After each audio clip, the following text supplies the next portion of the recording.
Talking Podcast. I'm JJ Star. And I'm Downtown Andy. Welcome, welcome. Ha-cha-cha. Ha-cha-cha-cha. We're here to talk Tinka. and bring a little civil discourse to an otherwise discordant world. I almost messed that up because I was listening to you so hard. Well, Jimmy Durante didn't do ooh-ooh. Well, how are you? Hi. It's a rainy day. We've been getting, it's much rain. The river, as I said, is huge. It's so big. That's what he said.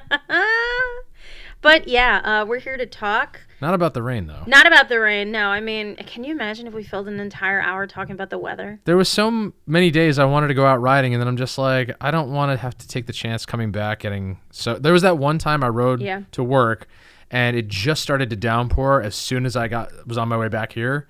So for those 3.5 minutes, not only was I getting poured on from above, but everything was just getting the wheels underneath the the fenders were just shooting up into me, and it's like it's been weird. Like the last couple of days where we've had a lot of rain. Like it wasn't yesterday. Today is one, and then maybe like 2 or 3 days ago was another one. That it's every time I'm outside, it's fine, and then as soon as I get inside, is torrential downpours, which is kind of cool. It makes it terribly convenient for me as far as like walking the dog and stuff.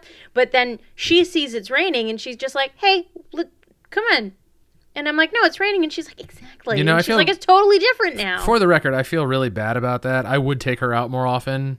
She doesn't want you to. She will. She last dozen times I've taken her out, she will not do anything. She does not want you to take her out. I will walk her to the end of the block, and she refuses. And by the time we get to the second or third building, that's when she's already started to turn and try to go back. And I'm like, you got to do something. She's got some interesting habits now. Like she wants to go down to the tree, to the big tree down by the road. Yeah. She wants to be down there all the time. Not with me. Not with you. She wants to be down there all the time unless she has to poop. And then she's like, no, we're not doing this. This is my playground area. These are her rules. Which is these are her rules. We have rules. We have 3 rules for the sake of civility here in the bubble. We have no judgment. We have nothing personal. And we have don't be a dick. That goes double for the dog. Please. She's not a dick. That goes triple for the cat. I have been drugging the dog, though.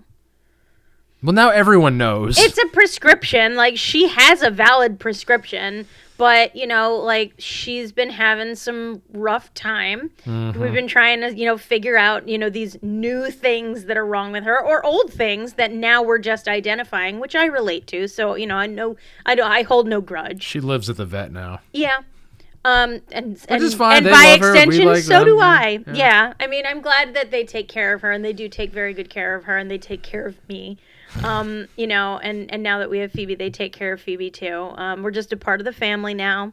And, lately her habits have been changing. Like ever since we sort of identified that she is probably, she's probably got reflux. Now that we've identified that, we've changed so many of her habits as far as she's eating mostly kibble now, which apparently is not good for reflux, but it's been better for her. She doesn't want the wet food, which is fine with me because that's like $75 a month that we don't have to spend now. Anomaly Sadie. Seriously.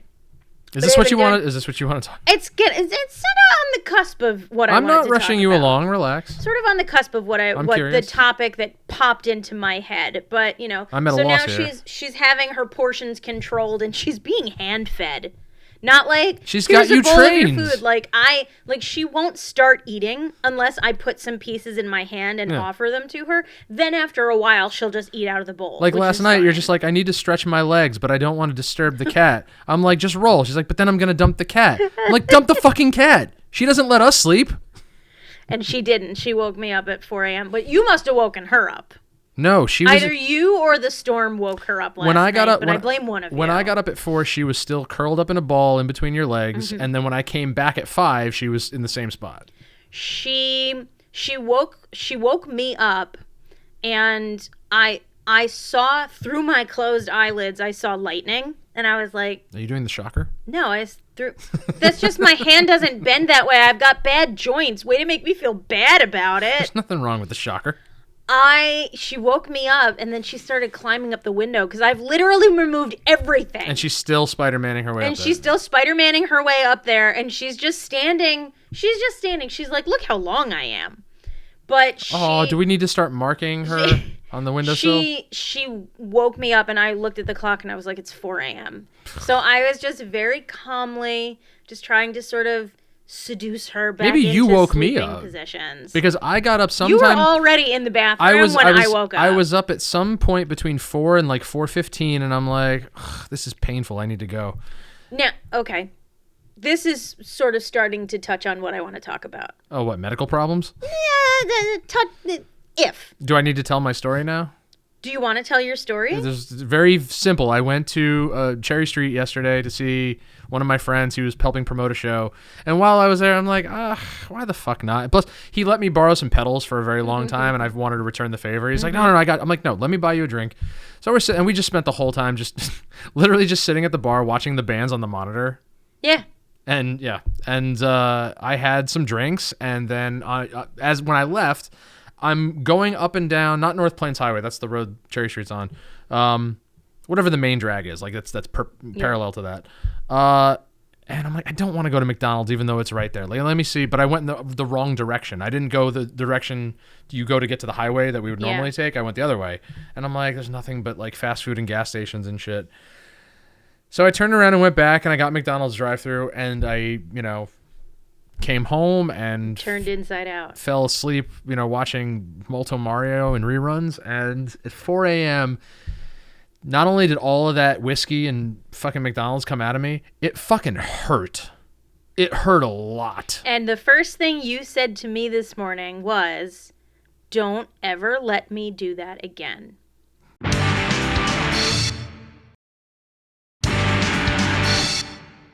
Which I've been very good at because I haven't been drinking. Mm-hmm.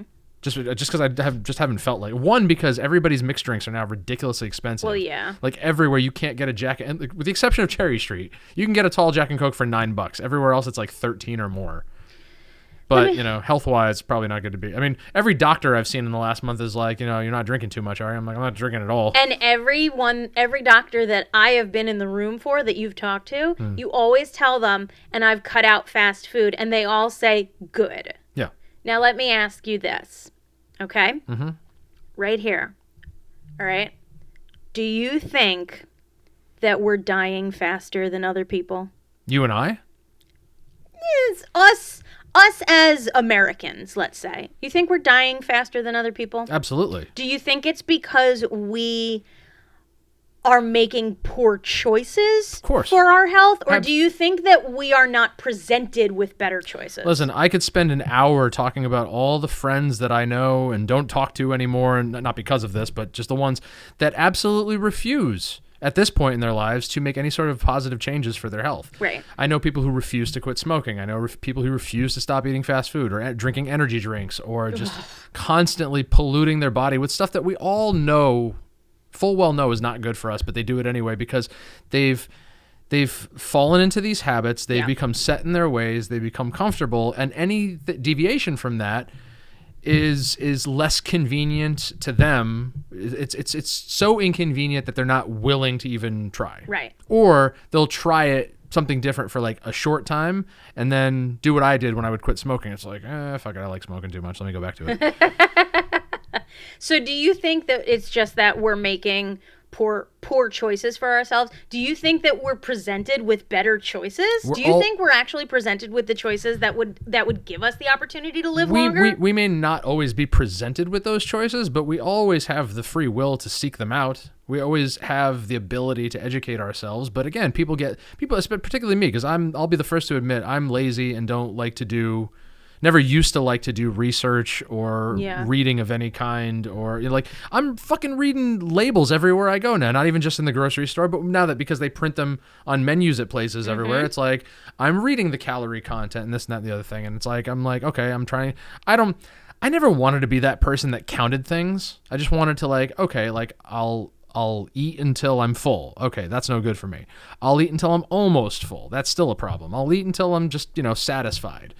and I'll only eat a couple of times a day, and I won't do excessive snacking, or I'll just do excessive snacking and eat no meals or something like that. It's just It was all just on a whim. I've known people who said that that's the best way to do it, is to eat small things throughout the day, and I'm just like, that's just snacking. Hello, cat. She's I'm on the show again. She sees my spread and she's about to make quick work of it. But it's sort of like, now that we've identified, things that are wrong with us, with the dog and everything, like ever since we've made these changes for her, she goes outside, 15 and a half years old, and she runs around. And I'm like, who do you think you are? Because my brain is saying she shouldn't be doing that. She's going to hurt herself. It's like when you hear about old ladies going skydiving and stuff like that. It's like, you shouldn't do that. We have been proactive about keeping the dog in tip-top shape because we know how important she is to you. Yeah. And how likely miserable you're going to be when she's gone. It will be a rough time for you all. Yeah. It will. And for you out there. By extension, it will be a rough time for everyone. We're going to do a month-long tribute to the dog. It will not go well. But, I've always been a big advocate of being as healthy and fit and active for as long as you can. Not even just us, but pets too, because I couldn't believe that, there were always people far older than my parents who were in way better condition and doing things that I could never even imagine my parents doing at that age. Yeah. I would periodically say to my dad, I'm like, there's guys 10, 20 years older than you that are still running. You get out of breath just taking a couple of steps. Mm-hmm. Maybe you should, cut out the salty soups that you love so much. Maybe you should, drink a little less gin. Maybe you should stop eating out all that. Maybe you should learn to cook for yourself. But he was a creature of habit just like we all are. And he had said to you several times that, just let me have this. Let me be happy. Let me do this. And that was because he had so many other things wrong with him already that were, irreversible. It's just like, I'll mitigate, what I can for as long as I can. But as far as anything else, it's like, no, I don't want to give up my Oreos. Yeah. No, I don't want to give up my popcorn, whatever Triscuits or, Wheat Thins that I keep next to my chair. Yeah. I like a gin every once in a while, And yes, I like my Campbell's Chunky. It's like, but you eat them all the time. It's like if you're going to eat soup all the time, why not you have a crock pot? It's like just make a giant batch of soup for yourself. And then you got that fucking Nutrisystem subscription, and those are also terrible for you. Loaded with preservatives, loaded with salt. They're terrible for you. All they are is portion control. Exactly. Which, I'm sure he was doing what I did when I, took what was left of them and just eating like 15 of them at a time. No wonder my cholesterol's so high. I ate all that shit after he fucking died. So much salt, so much preservative. Thinking I'm still fucking, invincible. But that's just it, is that even, with everything that is wrong with me, okay? Now we're on. Okay, we talked about you for a minute. I want to talk about me. Because I just got back from the doctor moments ago. Yeah. Okay? And literally, I had to go to the doctor because a month ago, I stopped myself from falling in the shower. And I got hurt. It probably would have been less painful if I had just fallen, to be perfectly honest. Listen, I fell down half a flight of stairs one time, and I was sitting on the side of my ass, for 2 months while that shit healed. I can handle a fall in the shower. Wait, was that the... I thought she was peeing. No, she's eating the scrim wall. Ma'am? She's trying to get under it. Will you not? You can go around. Oh my God. She just moved the whole thing.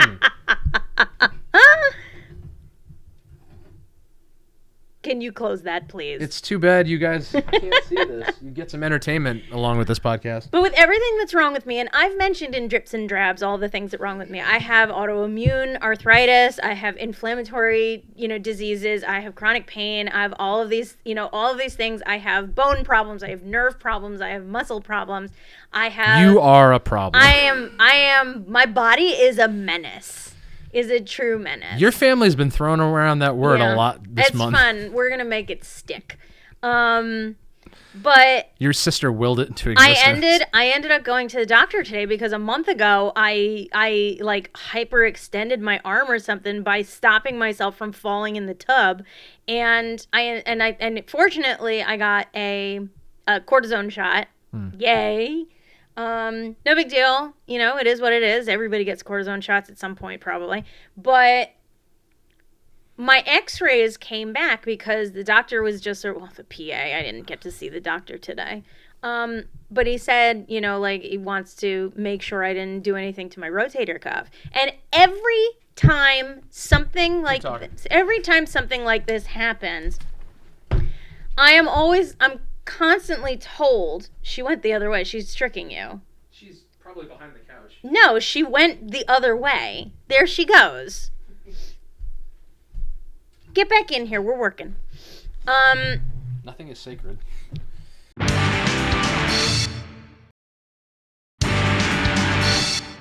But doctors are constantly saying, like, you're too young. You're too young for that. And I'm like, personally, I don't think that anyone is actually looking at my birth date at this point. It's like when I was in my 30s and everyone was like, you're too young for this to be happening to you. It's like, yeah, I can kind of go with that. But I'm in my 40s now. It's like, none of these conditions have age limits and everything. So it's like being told that everyone always tries to make the suggestions of what'll help you in the long run. And I've tried so many of them in the hopes that my body will respond to them. But the fact of the matter is that, you know, like, my x-rays came back today and the dude was just like, your bone is curved, so you're going to run a very great risk of, you know, pinching tendons regularly. Remember the days when x-rays took more than a couple minutes to come back? Yeah. Wild. But I'm like, this happened, you know, a year ago, and it happened in my other arm before that and everything. And it's just like all of these things, like every time something like this happens, I keep hearing people's voices in my head, like, you know, in my head that they, you know, like all of these suggestions that they all have for me. They're just like, because you're too young for these things to be happening to you. You got it. I was in the room when the doctor looked at you and said, you're too young for these things to be. I've been hearing that forever. And it's just like, listen, it's like, we're not making bad choices for ourselves. These things are actually happening to us. Well, and we try and make better choices to sort of, you know, alleviate it a little bit. Ailment knows no age requirement. No, it doesn't. That's just it. Like anytime, like, I would go into a job, whatever job it was at the time, whatever age I was at the time, and be like, like my back hurts, or I pulled something or whatever. And somebody who, you know, older than me would say, you're too young for that. You're too young. Go fuck yourself. Yeah. Like, I don't think I've ever said that to somebody younger than me. Like, I've never looked at somebody in their mid-20s and be like, you know, I have knee problems. Oh, you're too young for that. Like, if I've ever said that to somebody, it's just been out of habit because you're so used to hearing other people say it to you. But it's like when I fractured my tailbone, like, I don't know how it happened. It just fucking happened, and I was in pain, and I had to, you know, stay off my feet for a little while. Anything else that's going on with, like, the appointment you're talking about when I went and saw the urologist, and she's like, you're too young to have this, and that. And I'm like, well, I want to check off as much as I possibly can. It's like, and rule it out. Can we actually rule these things out? And that's when she stuck her finger up my ass. And we ruled something out. That should be that should be the break.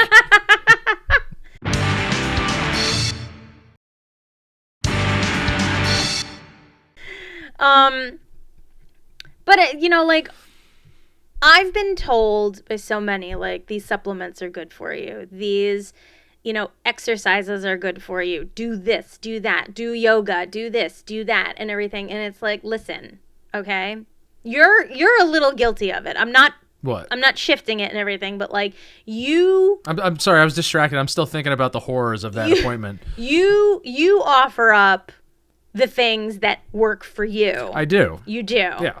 And you seem adamant that they will fix me. Okay, so in recent months, years, whatever it is, I have grown more accustomed to the idea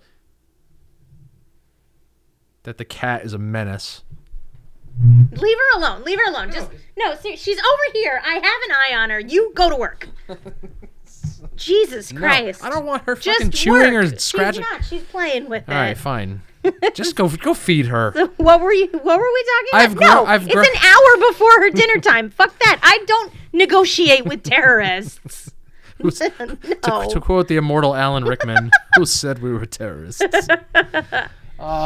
What was I going to say? So I have grown accustomed to the idea that, okay, just because something works for me doesn't mean it's going to work for everybody else.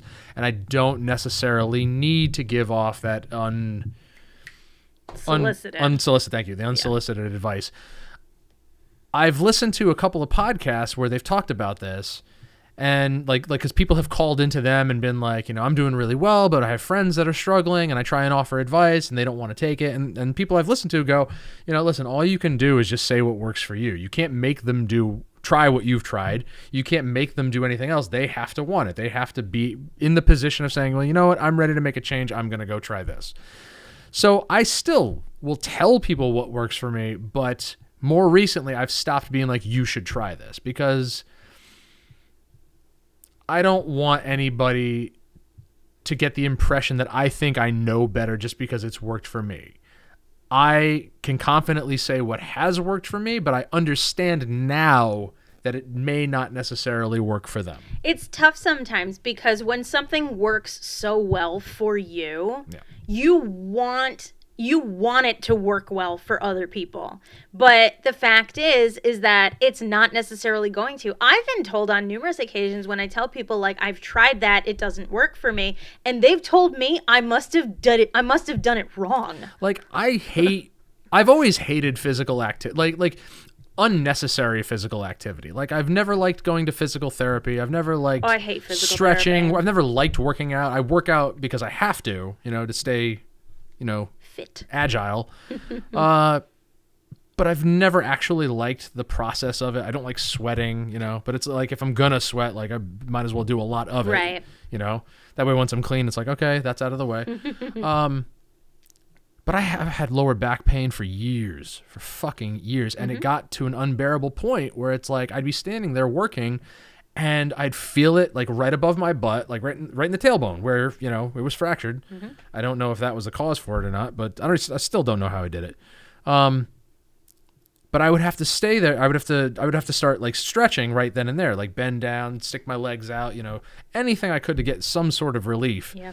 And then one day I was listening to Chaz Palminteri's podcast, and he was talking about at 70, 80 something years old or whatever I think he's either 80 or around it.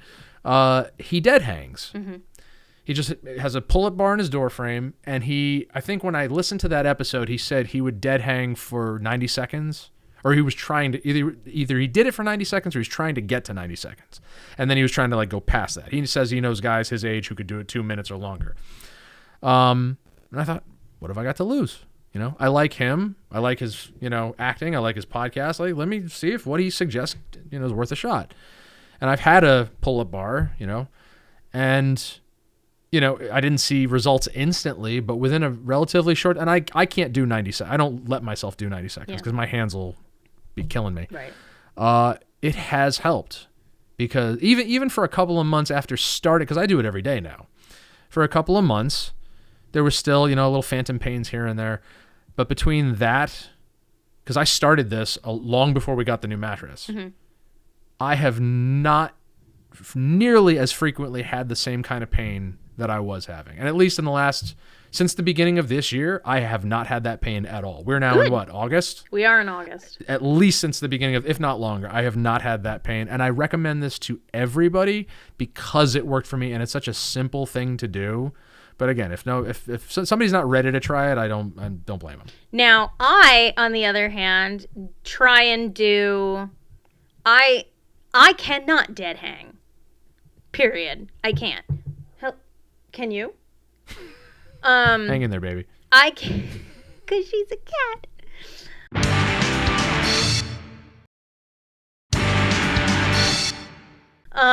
I cannot because I have issues with my shoulders and my neck and my hands. And that look she's giving you. The three parts of the body that really don't do well in that position. So what I will do, not every day, but what I will do is I will lie on my back on the bed with my ass like right on the edge of the bed, and I will lean backwards and forwards over the bed and let my body weight, the body weight of my bottom half, of my top half of my body. Almost like a seesaw. Kind of, yeah. Okay.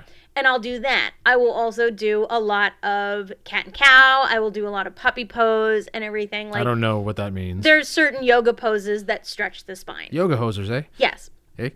Wait, you have a rolling pin, don't you? I have a rolling pin. You have a rolling pin? Do you ever do that? You do the thing where like you let yourself like roll it out, or you lay on it and roll your back? No. I remember when I was going to a chiropractor, he was trying to get me to do that. Using a foam roller is one thing. I'm not lying on a rolling pin. That's what I don't mean an actual rolling pin. I mean a foam roller. Oh, a foam roller? Yeah. No, I don't have a foam roller. Okay. I have a yoga wheel. I'm not lying on a rolling pin, you nut. I do have a yoga wheel. So that's another thing that I can do, but it's hard because the floor is hard. And it's literally just this plastic tire. You sit on the ground and you just lean your back over. The problem is that if I do it for too long, I can't get back up. See, I actually enjoyed going to the chiropractor because... I loved going to the chiropractor. Not my first one, but my second one. He was, wonderful, but I haven't needed it. Yeah. Like, I'm sure there's parts of me that probably need to be cracked or could be cracked. But, like, again, I have not in... God, at least a year. It must be a year now that I've had that like sharp shooting pain in my lower back. And if I did have it, it wasn't for very long. I'm still angry at myself because I asked both my pain management specialist and my rheumatologist last year. I said, do you recommend chiropractics? And they were like, listen, it's not going to fix your problem, but it may alleviate some pain. So I went to a chiropractor and I said, I'm interested in decompression therapy for my neck because my vertebrae are all smushed together at this point. Well, you do know what happens when something gets cracked, right? Yes. Well, for those who don't know, it is a release of built-up gases. Where? In the cartilage and the space between the joints. Between the bones. That's what I was thinking. Yes. I wasn't entirely sure. You are correct. Now, guess what I don't have? Cartilage. Or joints. Or space between my joints. That wasn't aimed at you. That was just because for the entirety of my life, my dad hated when I would crack my knuckles. Yeah. He just hated the sound of it. Sometimes I do it just to piss him off. But I was doing it for relief. It felt good once it was done. I used to do it for relief too. Oh yeah, I loved cracking my neck. But he fucking would cringe. He absolutely hated the sound of it. And I'm like, Dad, this is relieving for me. Like, can you cover your ears? Yeah. I mean, I've told you, like, whenever you crack your spine, you twist your spine and you crack your vertebrae, and I always say, I'm like, you're so fucking lucky. I was like, I didn't tell you to stop smoking your pipe when it flew in my face. Like, goddamn. So I went to the chiropractor last summer, and I went for a whole series of decompression therapies and everything, and I was really impressed because I was like, holy shit, like, I have better mobility and less pain with movement and everything like that. And then shortly afterwards, I stopped going after like, I think 6 weeks. I stopped going because I'm like, I am having some really weird pains and not in the places where I normally have pains. Normally, I had originally started going because I had all these problems with the right side of my neck. Now I'm having problems with the left side of my neck. And I'm like, what the fuck is happening to me? So I go and I end up with x-rays and MRIs and all of that stuff and everything. And we find all of these issues with, you're not on camera. Nice try though. This is another issue. But I was like, I don't know what to do about this. And I blame myself because I wasn't even getting like cracked. Like, I told my chiropractor all the things that was wrong with me, and he was like, okay, we're not going to crack your neck. And he's like, because I'm not going to be responsible for paralyzing you or whatever the fuck he thought was going to happen. Now she's on camera. A little cat head is on camera. You little attention whore. She turns your microphone. But I blame myself. And I have had mobility issues and pain issues now in both sides of my neck and down into my mid back now for at least a year. I've gone for several injections, and I'm like, all of these things that I was convinced and doctors were convinced would probably, you good? Would probably be good for me and make me feel better. And it's like, it actually did the complete opposite. What about you? What helps you? Waking you up at 4 a.m. Yeah, she's on camera. But like all of these things that people suggest, I don't doubt that they're good for people. I don't doubt that changing your diet can be helpful.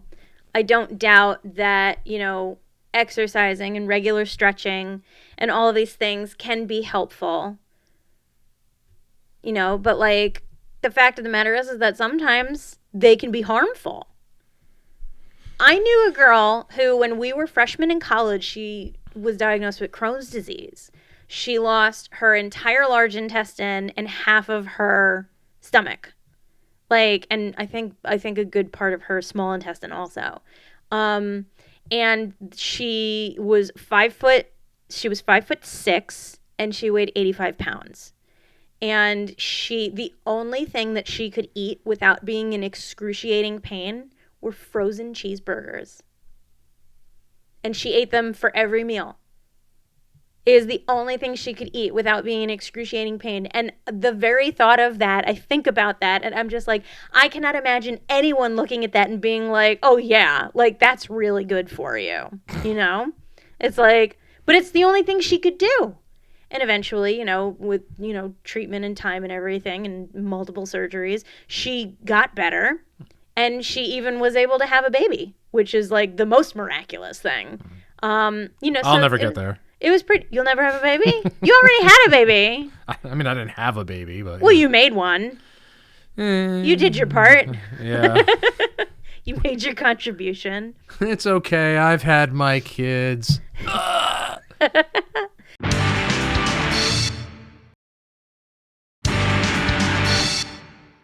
But, it's like, it makes me wonder sometimes if things are actually good for us or if it's all bullshit.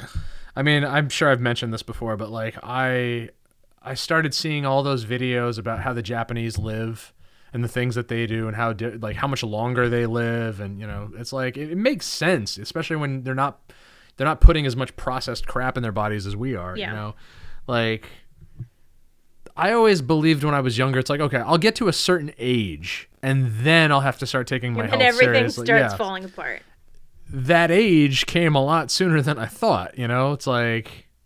But don't you think you could still turn it around? I am turning it around. I mean, I've turned it around because I've never, before in my life, cut out so many of the things that were, so prevalent before. Right. Like, I just used to eat whatever I felt like, whenever I wanted. I used to smoke, 3 packs a week. I used to drink anytime I would go out. Like, I did, everything in moderation, but I also, every time I ate until fullness, And it's like, I can't do half of those things anymore. I mean, I quit smoking almost 4 years ago. Yay! I don't have much of a desire to drink, and now with the way fast food is affecting my body, it's like, I've known forever that fast food's no good anyway, but it's like sometimes it's convenient and sometimes you just want it. But my desire to live as long as I possibly can supersedes all of that. Yeah. So it's like, again, I came across the On This Day post the other day of the first time I tried salmon.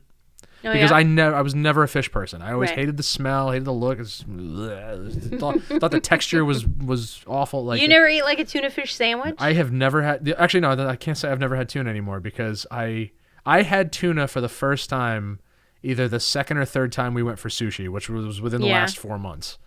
But before that, I've never eaten tuna in my life because not even like canned tuna fish. Ew, no. Wow. My brother.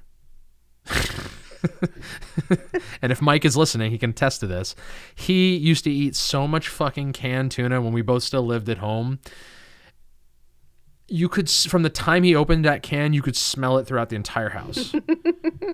I don't remember if he was making sandwiches or what he was doing with it or whatever, but it's just like if I was in the kitchen, I could smell it instantly, and I'm like, ugh. One of my first jobs was working in seafood. Yeah. And I used to have to slice tuna, like fresh tuna, and swordfish, and raw. Those things are fucking terrible. Swordfish is too fishy even for me. I can't do swordfish. So, and I don't even know if it was for a health reason or if it was just because I felt like, I'm like, you know what? Because as I've gotten older, I've been like, you know what? Things don't taste or as bad as I perceived them to be when I was younger. I'm like, let me give it a shot. And the salmon was fine. Yeah. For a long time, I still wasn't even like chewing it. I was just kind of like mashing it with my tongue and then swallowing it. You know, now I eat salmon. That was 3 years ago. All the time. I eat salmon all the time. I've tried mahi-mahi. I've tried yellowtail. I like mahi-mahi. We haven't done mahi-mahi in a long time. I was eating eel a couple of weeks ago, you know. I won't do eel. Well, it's funny. I found out that eel has to be cooked because its blood is poisonous. Yes. You know, this sushi obsession we've, you know, come onto, like, because again, like I finally discovered that there's sushi that I can actually tolerate. Mm-hmm. Anytime I've eaten seaweed in the past, I've gagged. Yeah. Okay. But I most likely was probably eating really like bad, poor, low grade seaweed. The seaweed I've infrequently had the times we've gone and gotten sushi has been much better, much less, you know, weird smelling and tasting and whatnot. But you can get sushi. I mean, sushi proper doesn't have seaweed. And I've had plenty of raw fish, but I aim for the cooked stuff. I was amazed when I read, I don't know if it was because of the low cal, high protein, or if it's anti-inflammatory. I can't remember which part of my diet it was a part of.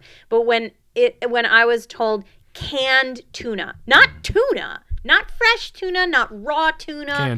Canned tuna. Packeted tuna. And I was like, well, hot damn. And I remember we used to get cans of tuna, and, you know, it's like, well, you crack it open with the can opener, drain it into the sink and everything. Yeah. And then, you know, that's probably why mix it with some mayo and smear it on some Wonder Bread. And I was like, yeah, gimme. But then when these pouches came out, I'm like, oh, you don't have to drain it? I'm like, that's remarkable. That's cooked, right? It is. It's cooked. It's not raw.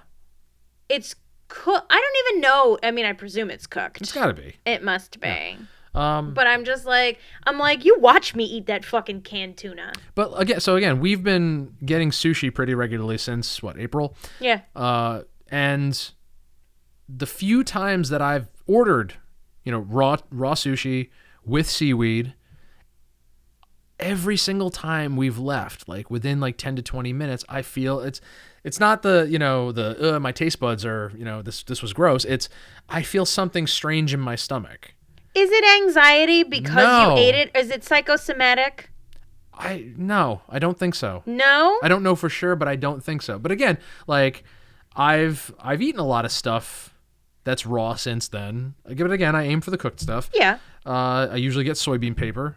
You know, I like the soybean paper, and I avoid soy at all costs. But now I'm at the point where I'm just like, yo, bring on the estrogen. I'm like, give me all the soy. I still think it's really funny that I got you to try the eel sauce after I was able to prove to you that it doesn't actually have eel in it. And I still don't know what your hang up is with eel. I don't want to eat eel. Have you ever looked at one? I've eaten many. Never in my life have I ever looked at an eel and said, ooh, let's eat it. But before all of this, I was drinking green tea. Like I've been drinking green tea for decades. You have, yeah. And only recently did I get turned on to matcha because you got me on my fucking Starbucks kick, which I've since cut out because that's probably no good either. Well, coffee is coffee and milk is milk. But one day I got like an iced matcha and I'm like, what the fuck is matcha? Like, because I'm like, I didn't want to get anything with too much caffeine in it. But I'm like, let me see. It's like a different part of the leaf, isn't it? It's concentrated. Yeah. So I got a matcha at Starbucks and I'm like, let me look this up and see what it is. And I'm like, oh fuck, it's you know, maybe it's got more health properties than the green tea I'm getting because I don't really feel like I'm, you know, any healthier or losing any weight or whatever. It's like, you know, the Bigelow, you know, steeping. Yeah. And it's a totally different thing. It's not nearly as that stuff's not nearly as concentrated. Matcha comes, you know, in these cans as a powder. It's supposed to use it very sparingly. And that last brand that I was getting fucking smelled and tasted disgusting. It tastes like fucking balloons. Yeah. Like putting your lips to a balloon and like blowing into it. And then I got this other one that I've been mixing into my coffee every morning. And it doesn't matter which brand it is, because ever since I started with the matcha powder in, my drinks, I've lost like a ridiculous amount of weight. Yeah, you've lost like 20 pounds. Yeah. Yeah. The first 8 pounds of which came in, I think, the first week or two. Well, that's water. That's your body detoxifying, probably. And it feels good.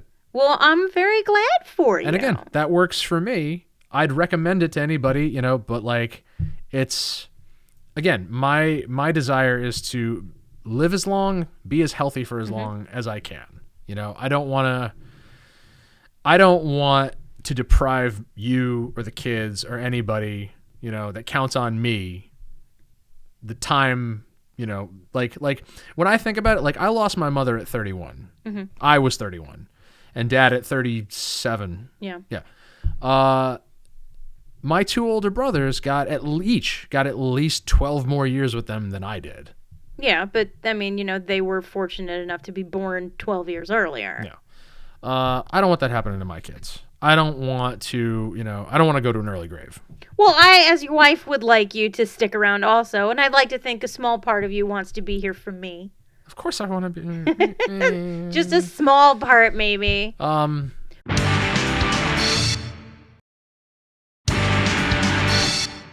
I think about, like, the whole milk situation. Milk was always bad for you. The human body is not created to process non-human milk. I remember seeing Lactaid in the fridge at home. Yeah.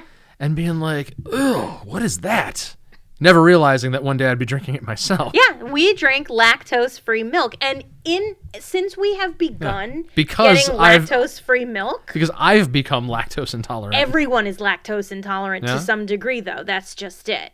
But it's like, that's why when people actually buy, like, whole milk... and which I used to do. I'm like, when I've ordered from Starbucks before and they have, like, fucked up my order, you can taste the whole milk in there. And I'm like, I will be in the bathroom until further notice. But see, I always used to be able to drink whole milk. I used to be able to eat regular ice cream. I used to be able to eat, like the one weird thing was that I eventually couldn't eat regular ice cream and I couldn't drink regular whole milk. But I could still eat as much cheese as I wanted to with no problem. Well, I mean, because that's processed. It's heated and stuff like that. But like, I knew a kid. I don't eat nearly as much cheese anymore. When I was still living in New York, I knew a kid, young kid. He was probably like 15 when I knew him. He was a mall rat, and he would come through and he told me this story about how when he was, I think, 10, maybe 11 or so, he ended up getting like a breast reduction because his mother bought whole milk that was full of hormones and everything. And during puberty, he actually developed breasts. And I'm just like, that poor kid. I'm like, that poor fucking kid. I'm like, to think of all of the things that are in milk, right? And again, the human body is not meant to process non-human milk. Okay? We're not. That's why it makes everybody poop. But you and I have switched to lactose-free milk now, and it is far more tolerable. And oddly enough, I find myself consuming more milk now than I ever did as a child when I was forced to drink it. Yeah. And we always got reduced fat or low-fat milk when I was a kid. Like, if ever I bring, a container to work of, like, salmon, broccoli, rice, whatever. Broccoli, chopping up broccoli. And I always have this one coworker, you know exactly who it is, who always has something to say, and ew. And I'm like, and then I see what he's eating, and it's some like homemade hamburger helper concoction. And it's just like, you may think that what I'm eating is gross, but I'm going to be living a lot longer than you, presumably. I mean, that's just it, is that, like, there's no scale for it. It's like somebody could survive on, malt liquor and beef jerky and could live until they're, 95 years old. While someone like us who tries to make all of the right decisions, or at least some right decisions, we, might not live as long. Or if we live as long, we might live with additional, health issues. She's got the big eyes. She's a cat. This is all because of that TikTok I told you about, isn't it? The millennial who's complaining about, yeah. Okay, tell the story again, because thoughts went through my mind and I really kept them to myself while you were telling me this. I came across this TikTok of this girl talking to a doctor. She must have been mid to late 30s, and she was complaining about how, the 90s were like the experimental time for, our generation, where they gave us a food. This is all things that she said, of a food pyramid that was wrong, and GMOs were introduced and all these other things. And, they told us things that weren't true. And, now we're trying to raise our kids to be healthier than we were. But, that's hard, because it's like, what's the right thing? What do we give them? What do we keep them away from? And the whole time I'm listening to this, I'm thinking to myself, it's really not that hard. If you don't want your kids to be as fucked up as, say, you are, don't give them processed foods. I mean, that's just it. Is the idea? Give them fresh fruits and vegetables. Give them meat. Give them fish. Give them, if you're gonna get anything processed, look at the stop. Don't be lazy. Look at the label. Weigh the pros and cons of what you're potentially buying. But here's the thing: is that when it comes to the idea, and this crossed my mind when you told me this earlier today, and I kept my mouth shut because I didn't want to get into it yet. But this whole idea that this woman said, we're trying to raise our kids to be healthier than we were. Like, are we? Are we? Are we? Are we? Or are we just catering to them when they, cry and whine for what they want? I mean, that's just it, is that we haven't put a vegetable in front of your child for at least a year. We also have not bought him frozen chicken nuggets to air fry. No, but we did buy him frozen fish sticks. It's better than frozen chicken nuggets. Now, we have, we've done better, and he's done better. Okay? And I like to believe that as any kid ages, he will realize you're such a troublemaker. He will realize that, I'm eating like ass. Okay?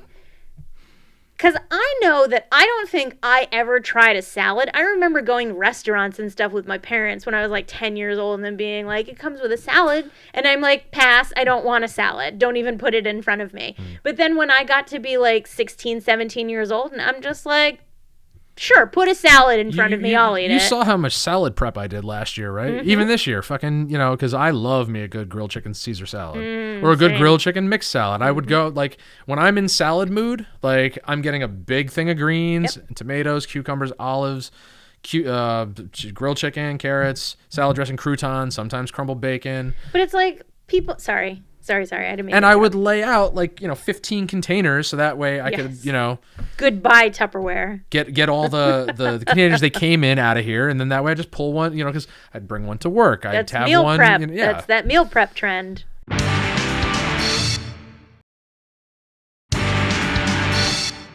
I regret recycling my meal prep containers when I moved here, because I was like, well, I don't use them. I should have just hung on. Well, because maybe this is a generational thing. My parents didn't do meal prep. They made, one thing, and then they made something else the next day, and then the day after that, it was either make something else or have leftovers from the day before, or that night, or whatever, or 2 days ago. But there was no making a whole bunch of one thing, and then that's all you ate throughout the week. I started doing that probably 10, 12 years ago, the first time I lived here alone, where I got my BJ's membership, and I went and I bought tons and tons of protein all in one. And what I would do is I'd leave one in the fridge, put everything else in the freezer. I'd cook that giant amount of that one protein, and then I would just pull from it throughout the week, and I'd add stuff to it: rice, pasta, greens, whatever, this sauce here, that sauce the next day, this dry spice this day. And I think you even said to me early on, or maybe it was somebody else, who was just like, don't you ever get tired of that stuff? Not me. Okay, definitely wasn't me. But I've encountered people who are just like, I couldn't do that. I couldn't eat the same thing day out. I'm like, I'm not eating the same thing day in out. It's just the same protein. I've eaten the same thing day in, day out. I remember before I moved here, the guy I was living with was literally like, he was completely an aversion to leftovers. He's just like, I don't like it. Too. And I'm just like, okay. I'm like, well, then I'm not cooking for you because I'm not going to make something that I don't want to eat and then have to waste it. Like, he would make like a pound of pasta and turn it into macaroni salad. He got into this thing where he's just like, I want macaroni salad. And I was like, so make macaroni salad. And you're talking, he would put peppers and celery and ham steak in it. And I'm just like, these are all things that I'm not going to eat. This is all on you. And it would sit in the fridge and it would congeal and everything. And I'm just like, and now, not only is this food going to waste, but my big orange bowl has been sitting in the fridge this whole time and I haven't been able to use it. I've known so many people, particularly ex-girlfriends, who have absolutely no problem throwing away giant containers of leftovers because they eat one thing once, but then they have to have something different the next day. And then they have to have something different the day after that. Oh, no. And it's like, no. I'm not going to buy something if it's all just going to go to waste. I would make like a pot of meat sauce at the beginning of the week and a pound of pasta, and if I ended up with more sauce than pasta, I would make another box of pasta to finish up the sauce. Then once the sauce was gone, it's like, okay, well, now I have the pasta. Let's make some chicken, and now we'll eat the chicken with the, like, all of my food overlapped like that. But I would eat the same thing for at least 2 to 3 days. I don't give a shit. So many pictures of so many Sundays where I'd have the grill going, I'd have the stove going, I'd have the oven going, I'd be making chicken and bacon and sausage and steak and, whatever, like all... I'd be doing fried chicken, I'd be doing grilling steaks, and I'd be doing this, that, and the other. And then by the end of the day, the stove would just be covered in all these, Tupperwares and containers, waiting for stuff to cool down for it to put away. And it's like, the food is made, we have everything to pull from. Yep. And nothing of value was lost. I feel uncomfortable telling you this as your wife. What? But I have recently heard from, I don't remember, I think it was on Mike Rowe's podcast. He had like a heart surgeon on there who was saying that cholesterol and red meat are not the enemy. And I was just like, I don't want to tell my husband that because you've been doing so well. I've heard so many people say, that red meat or steak, a good cut of, steak is to eat. There's the carnivore diet, there's the no carb diet, there's all the fuck. Listen, I've been hearing about diet trends forever. When I was in high school, it was the Atkins craze, and that's the no carbs. And before that, it was this and that and the other thing. I just recently heard, I think it was Arnold Schwarzenegger who said something about, he's like, I've lived through every diet trend there is, and I came out on the other side still doing the same thing I've been doing ever since I was a young man. But it's not just about losing weight, it's about creating a balance for your body. Yeah. And not everybody's body requires the same thing. That's just it. And no one wants to believe that. I miss my fucking steak. And you can have a steak? And I miss my fucking bacon. Well, I would rather you didn't have bacon. What's it called? We went out for, what was it, Father's Day? Yeah. And I didn't have steak. What did I have? Did I have the fish? Yeah, I did have fish. I did have the fish, yeah. And I had really good chicken. Everybody around me, including my 8-year-old, is eating steak, and I'm just like... But listen, considering that kid won't eat a vegetable, at least he's getting protein. Yeah. Okay. At least he's getting protein, and at least he's not a fatty like I was. And at least it's not fried. Like that's just it that gets me. When we talk about this whole stupid idea that like, oh well, we're trying to make our kids healthier than we are. It's like, no, we're not. We're just doing good. We're trying to encourage them to do good things. It's like, we would love for that kid to sit down to a round meal. Because I know what a health nut his mother is, and like I can only imagine he's probably sitting home every night to like fucking quinoa and blueberries and... Doubtful. I doubt that highly, because the idea that she would ever get that kid to eat those things, yeah, right. I'm sorry. Every time. I don't doubt that it's getting put in. I'm not saying he's probably not eating. No, but again, he's probably not eating at all. I guarantee it's getting put in front of him, and then ultimately he's No, he's eating. Putting down pasta or something. He's eating. Let's see what. He's probably eating, that bag of snacks that he always comes with. Yeah. It's just like bottled veggie straws, bottled applesauce and veggie straws, which. Granted, they're made with vegetables, but they're still deep fried like potato chips. It's but there is no denying his mother is a health nut.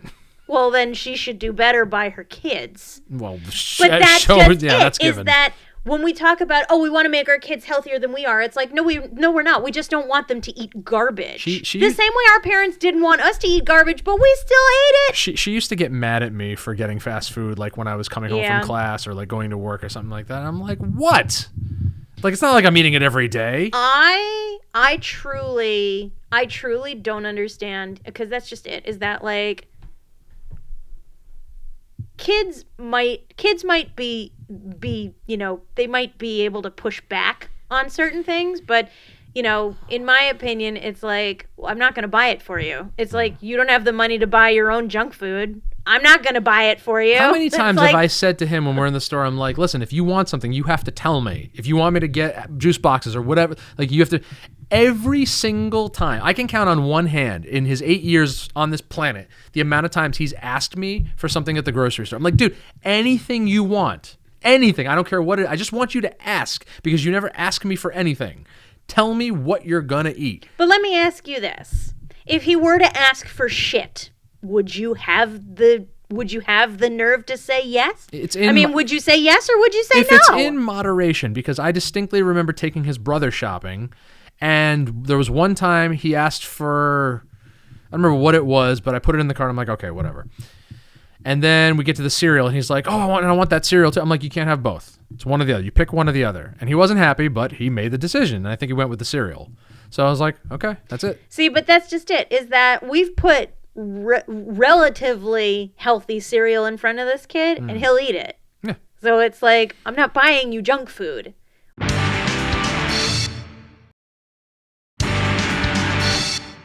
When you will actually eat. But he also stuff. doesn't ask for he doesn't. No, he doesn't ask for junk food. Every once in a great while, and I mean great while, he asks to go to Burger King.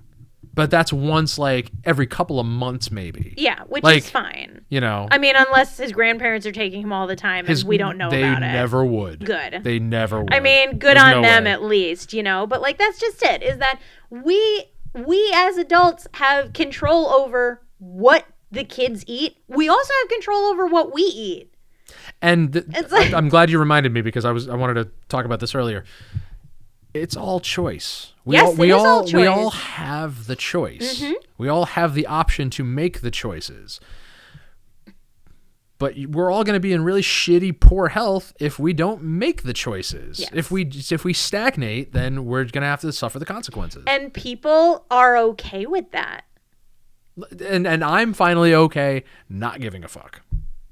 About other people's choices? Yeah. Or lack thereof. Yeah, ditto. So if Nick wants to smoke himself into a coma, by all means. I have thought this for a very long time, that, considering the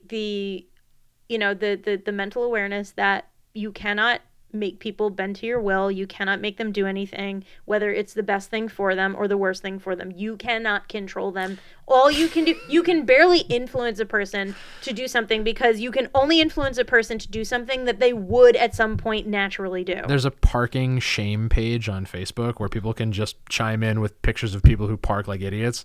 We should make a smokers shame page. I know that's not really going to happen, but still, it's just funny. I'm like, I couldn't care less. It's just going to be full of pictures of Nick. Like, if I've ever been around somebody who's doing something that makes me feel like this is a poor choice, like secondhand smoke or whatever, it's like, you know what I do? I walk away. I've never in my life been like, can you put that out, or could you walk somewhere else? Me neither. Everything. It's like, no, it's like, I've got two relatively functioning legs, and I'm going to walk my ass away from you. I thought you were going to say lungs, but okay. I have two pretty pink lungs. Yeah. I was, and the thing is that when somebody is around, I stay there. I stay when somebody's around me smoking, because it reminds me of why I'm not doing it anymore. And this is the first time in my life that I've quit and stayed quit and been okay staying quit, because it wasn't doing me anything. It was hurting my lungs. It was hurting my wallet. Did I enjoy it? Sure. But I could have saved $20,000 not having bought all those cigarettes all those years. Yeah.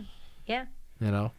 I did the math. I think it was somewhere between 15 and 20 for the entire. If I had to guess, because my most frequent habit was, I think, 2.5 to 3 packs a week. Yeah. And that's when I was that was me smoking a lot.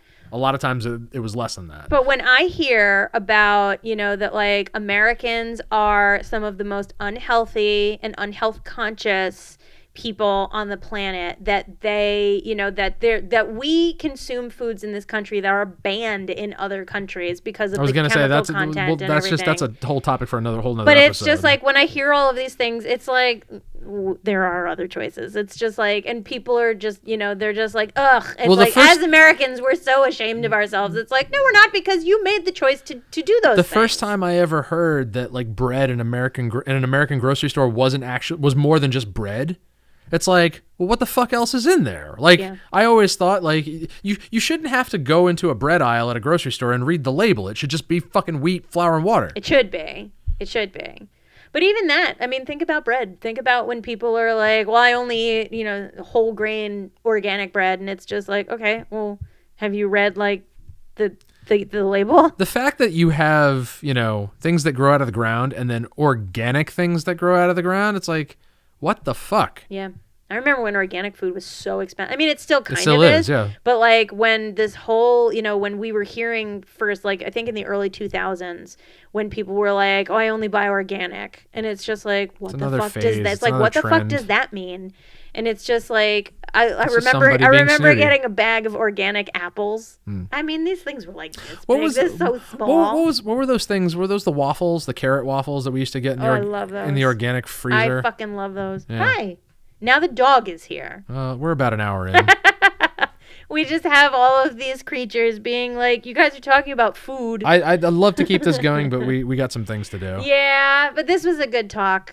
Everybody out there, thank you for listening. Please stay healthy, make good choices, love each other, be excellent to each other. You can't tell people what to do. I can encourage them to do it, though. Certainly can. Thank you. Find us on Instagram, DTAndy and JJ Star with 2 R's. You can email us, DTAndy and JJ Star at gmail.com with questions, comments, concerns for our well-being, conversation starters and enders. Let us know if you'd like to be a part of the conversation and what mayhaps you'd like to talk about. I went back and I read our list that we put together at the beginning of the year. I don't understand anything I wrote on there. We're going to have a meeting about that because I don't remember anything that I wrote Another on there. thing, too, is that I read I don't know if it was our Google reviews or if it was some review somewhere else. We have Google reviews? We have reviews. Neat. Somebody had said that our overall volume is still pretty low. So, I mean, that's something we can work on in post, but I did work on it in post. That being said, if you guys have critiques, if you have, whatever, drop us a line, leave it in the comments on YouTube or our social medias where we post the links to the episode.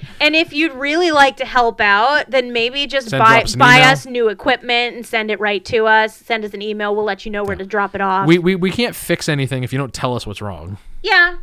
But we also listen to it every week, and I've never had a problem. Have you? My only thing was that at the beginning of this season, the volume on the intro was a little loud, which we fixed. Yeah. So yeah. What else? Download Podbean. Give us a like and a follow on there because that's how we make money. Thank you. You can find Love Heart Art and Coat of Arms Tattoo.